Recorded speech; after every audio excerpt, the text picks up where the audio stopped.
The Herida H180 mobile hoist has been designed, manufactured and sold by Herida Healthcare Limited and our valued distribution partners. This modern lifter is easy to manoeuvre even under maximum weight load. The high boom, coupled together with ultra-low lifting positions, ensures the versatile Herida 180 mobile hoist will fit perfectly into any home, care home, residential home or indeed hospital setting. Hoist assembly instructions. Open the box carefully. Do not use a sharp blade or knife as this may cause damage to the equipment. Remove all excess packaging. Carefully remove the hoist from the carton. A two-person lift is recommended to lift the hoist out.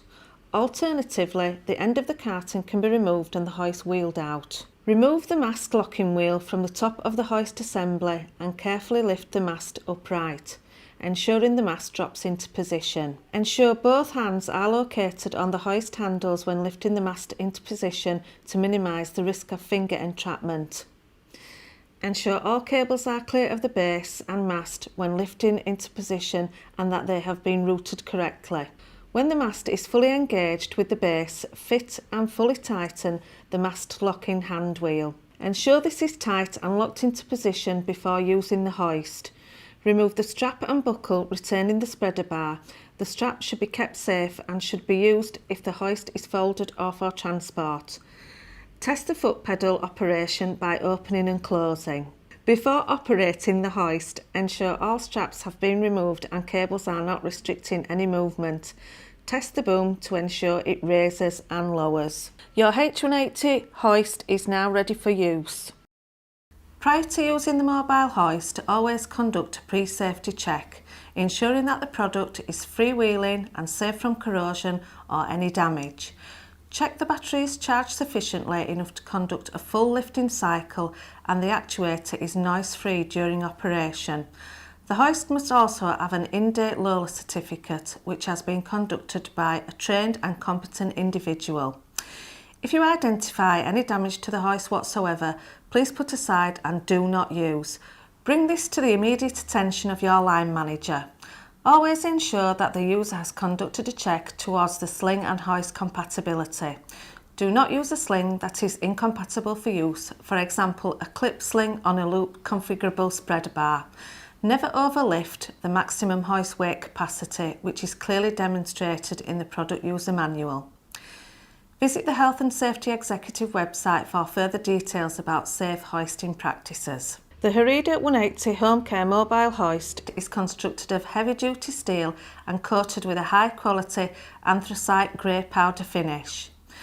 Please do not ever use any hoist or moving and handling equipment unless you have been fully trained to do so by a qualified person or organisation. Check with your moving and handling advisor or line manager to ensure you form part of the safe and competent person user list. Now let's take a look at the features of the hoist. The Herida 180 hoist is powered by Linac components, namely the actuator, which has a strength of 10,000 newtons. The product is also manufactured using the very highest quality ultra freewheeling Tente casters. The home care battery model is a fixed battery. As you can see, it has a red button to press which turns the hoist on and off in an emergency setting only. When charging, the battery operating lights illuminate. To charge the battery, simply connect to the mains power lead in the base of the control box, then plug the charger mains, plug into the plug socket and switch on. Charging the battery is automatic and will normally take 8 to 12 hours to fully charge. You cannot overcharge if left for longer periods. Therefore, it is encouraged to charge the hoist when not in use, allowing maximum charge at time of application. To return the hoist to use, switch off the mains supply, remove the plug from the socket. The hoist is now ready to use. Please note that the hoist will not function if plugged into the mains socket. It must be removed to operate appropriately. The user will always need to check the battery charger indicator on a regular basis. This will be demonstrated on the control box. We can now put the hoist into position to safely lift the patient. The hoist is used for various reasons such as toileting purposes or transfer from a bed to a chair. The hoist must always be used to conduct short and safe area transfers. The purpose of a mobile hoist is not to conduct lengthy journeys over potentially unsafe floor surfaces. The transfer and journey of the mobile hoist and its patient must be risk assessed safely each time by a trained operator. Now turn off the brakes. Brakes should only be used when a hoist is not in use. The brakes are situated on the casters. The centre of gravity of a patient may cause movement of the hoist whilst being supported by the carer, and as such is the reason for brakes to be in the off position during this period. Put both of your hands on the handles and adopt a strong straight position with your back. The carer must always protect their own posture and safe handling as with any moving and handling procedure. The ergonomic shape of the handles means you can get close to the hoist, giving you more control and reduce any strains on the carer. Use the foot pedal to spread the legs of the hoist, either to fit underneath a bed or around a chair. The pedal is light and easy to use. Once the hoist is in position, you can use the handset controls to lower the boom safely into the correct area and start to attach the sling.